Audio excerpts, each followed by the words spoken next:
Welcome to the IRS Debt and Audit Podcast with Brian Loughrin. Hello, and welcome back to the IRS Debt and Audit Podcast with Brian Loughrin. Brian is a seasoned tax attorney based in Tampa and the founder of Tampa Tax Relief. For more than 25 years, he has helped individuals and business owners across the country resolve serious IRS problems, from audits to tax debt to cases in the U.S. tax court. I'm LeAnn Lyon, and today we are talking about IRS wage garnishment, how it begins, and what it means when the IRS starts taking money directly from your paycheck. Hi, Brian. It's nice to meet you. Hi, LeAnn. Good to meet you. Brian, what tends to happen behind the scenes before someone ever sees money taken out of their paycheck by the IRS? Well, a lot of letters, and a lot of letters from the IRS to that taxpayer. Now, oftentimes people, when they're garnished, will call and say, I knew I had a balance, or I wasn't sure, and all of a sudden it's coming out of my paycheck. This came out of nowhere. Well, it's not really true, because the IRS, as I like to say, they kill more trees than anybody else. They send letter after letter after letter. And oftentimes for people getting wages garnished, they're not necessarily in filing compliance, which is a polite way of saying they have unfiled returns. And so the IRS may not have a current address. And rarely does the IRS letters get forwarded with the yellow sticker from the post office. It does happen on occasion, but that's usually pretty rare. So the number one thing is that the IRS has been reaching out by mail to people, and in some cases by personal communication, maybe a revenue officer reaching out to that person, maybe in writing themselves or visiting the taxpayer. But there's plenty of communications leading up to that, for sure. So once the garnishment starts, what does that look like for the taxpayer day to day? Well, for most people, if they're W-2 wage earners, meaning that they have taxes taken out, the garnishments will usually come in at about 90% of the take-home pay. If somebody's paid 1099 as an independent contractor, say they have a fairly steady source of income, but they're an independent contractor with an entity, then the garnishment is going to come in at 100% of their income. So it's absolutely devastating. I was going to question that, really. 90 to 100%. That means if they made $1,000, $900 to $1,000 goes out. That's absolutely it. And, here's the thing about garnishments. When they're sent to an employer, or really even a company that somebody's, say, contracting with, the taxpayer is given an opportunity to respond in writing to that garnishment. There's a section in it where the taxpayer can list dependents. And most employers, from my experience, they just get that garnishment notice on wages, and they just input it right away. They don't necessarily provide their employee the opportunity to respond by listing dependents, because if somebody has 5 dependents, that's a lot different than if somebody's single with no dependents. And again, most employers just see that letter and they instantly respond to the IRS by just going ahead and enacting the garnishment without really communicating to the employee. So how could the employer respond? Well, they're supposed to reach out to the employee, provide them a copy of it, provide them an opportunity to respond, at least as far as dependents. And some do. I'm not saying that they purposely don't do that out of a spite or anything like that. It's just, for most businesses, they get a letter from the IRS that says, hey, you need to garnish this employee, and the business isn't going to mess around. And they're going to go ahead and input that garnishment as fast as they can in the way that they think they should, which is instantly. Can you walk us through a situation where someone didn't realize how serious things had gotten until their paycheck was affected? Usually, if it's a situation where somebody is completely blindsided, it's oftentimes a situation where they may have filed a return, there'd been an error on it, or maybe some income that was misreported, and they moved. They didn't get the updated address to the IRS. They weren't getting the communications and the notices for whatever reason. Maybe going forward, they didn't have to file a return. See, sometimes people don't file income tax returns because they didn't have any income. If they don't have income, they don't have to file a return. But what I tell people is the IRS is usually working off the last address on the last filed return, or alternatively, an updated address through an IRS form 8822. the IRS does not work off post office change of address notices. So people getting caught blindsided like that, it's usually pretty rare, but it does happen. Or maybe somebody, uh, somebody doesn't have income because they've gone into a marriage and they're not working. So in those cases, it is really quite the surprise. But generally speaking, most people know, maybe not exactly how much they owe, but they know that they owe, and things have been quiet for a while till they get a garnishment notice. So once this has started, how does this type of enforcement start to impact everything else financially? Well, like I say, it's a devastating blow. I mean, I tell people a wage garnishment or a bank levy, that's the end of the road. I mean, that's it. That's as serious as it gets. And I also tell people, look, even billionaires live off their income. You think about it, somebody's a billionaire and they fly around on a private jet and so forth, and they're rich and all that. Well, that person's not working off a pile of money in a closet and peeling $100 bills out to go their way. They're living off their income. So income is really what drives everybody going forward. And for somebody getting their wages garnished like that, it's absolute dead stop. I mean, nobody that I know can live on 10% of their take home pay for very long. I mean, some people have money put back or they have other resources, but for most people, it's pretty devastating given the fact that seemingly the majority of people in America are living almost paycheck to paycheck nowadays. Absolutely. Now, at the beginning, you mentioned the number of letters that goes out. I think you had a joke in there about the number of trees.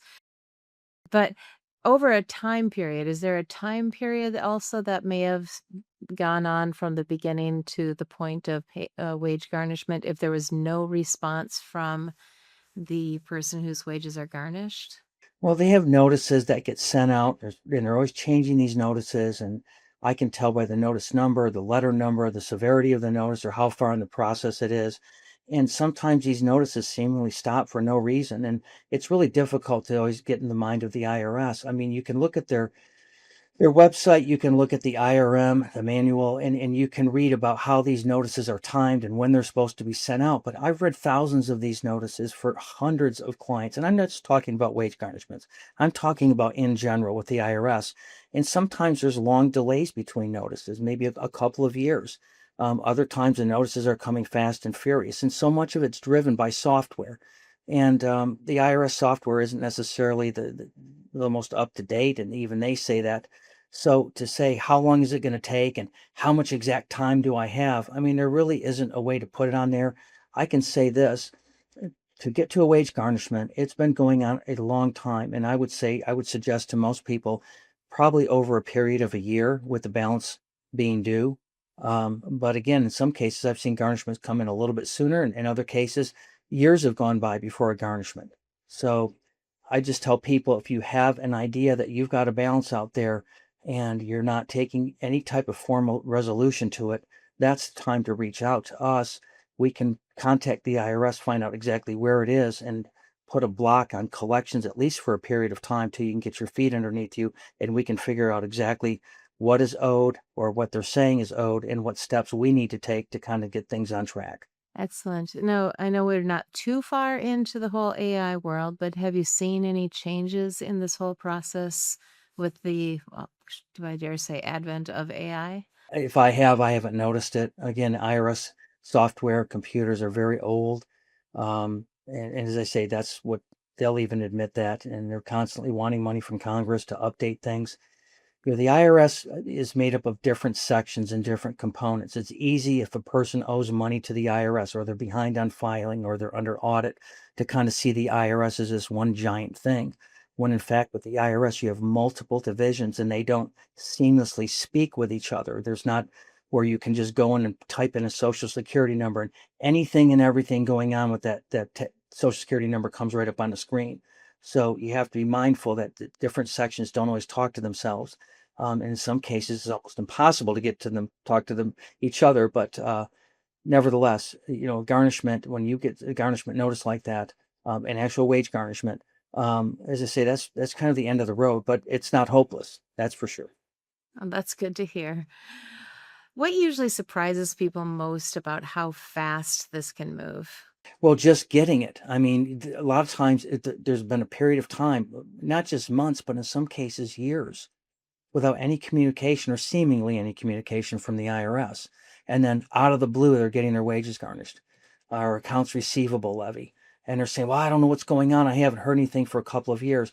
And in not every case is it a situation where somebody has moved and the IRS doesn't have an updated address. In some cases, for really no reason that I can explain or any reason that the IRS states, there's a lack of communication for a period of time. But again, it's never something that happens instantly. It's not you file the return and you get the first notice and they're going to garnish your wages in a week. It just doesn't move that fast. The IRS, like I say, reaches out quite a few communications before this ever takes place. So, as we wrap up today's episode, once wages are already being garnished, how much further can the IRS take enforcement from there? People think sometimes the IRS, they'll call and they'll say, well, my car, I'm financing it, and my house, I'm financing it, and I have a boat or snowmobile and I'm paying. I said, listen, the IRS doesn't want your stuff, okay? They don't want your house. They're not Century 21. They don't want your car. They're not CarMax. They are in the cash money collection business. And people say, well, good luck, because I don't have a lot of money in the bank, or I don't have any money in the bank. So you got a job? Well, yeah. I said, well, then you got wages. They'll take your paycheck. Well, I need that to live on. I said, well, everybody does, even billionaires, as I just said earlier. So for people that get wage garnishment, as I say, it's the end of the road for most people. But I want to say this, though, when garnishment does come in and people call and say, what can I do? What can I do? I said, well, first of all, we'll get together. I'll get some information from you. But also, I want to get a communication or a person I can communicate with rather at your company. Maybe somebody, if it's a small company, maybe under 10, 20 people, you're going to know who's handling payroll. If it's a large company with hundreds or thousands of employees, they'll have a dedicated HR department. And I'll say, get me a contact name, if you can, or department, a phone number for that name or department, and then more importantly, a fax number. And I'll say, what do you need the fax number? I got your email. I said, the IRS doesn't want to use email. What I want to do is I want to secure a release of that wage garnishment as quickly as possible. And if the IRS is in agreement with it, and we've had a lot of success over the years getting garnishments released, then they'll send a notice to that company. Well, you don't want them to mail the notice because it might be weeks or even a month before it gets put to that company into their computer system, especially if it's a large organization. If we have a fax number, we can have that release faxed directly to the company, to the HR department, or the individual, and have that garnishment ended at that particular moment. So that's just something that we always tell people. It's very important when we start moving forward to get this garnishment released, to get that information to us as quickly as possible. Well, sooner definitely sounds better in that situation. And that is it for today's episode of the IRS Debt and Audit podcast. To learn more about Brian and his work helping individuals and business owners resolve serious IRS problems, visit TampaTaxRelief.com. Thanks for listening, and remember to subscribe, share the show, and leave a review so more people can find clear guidance when dealing with the IRS. Thank you, Brian. Thank you, LeAnn. Thanks for watching. Be sure to hit that like and subscribe button and leave us a review in the comments.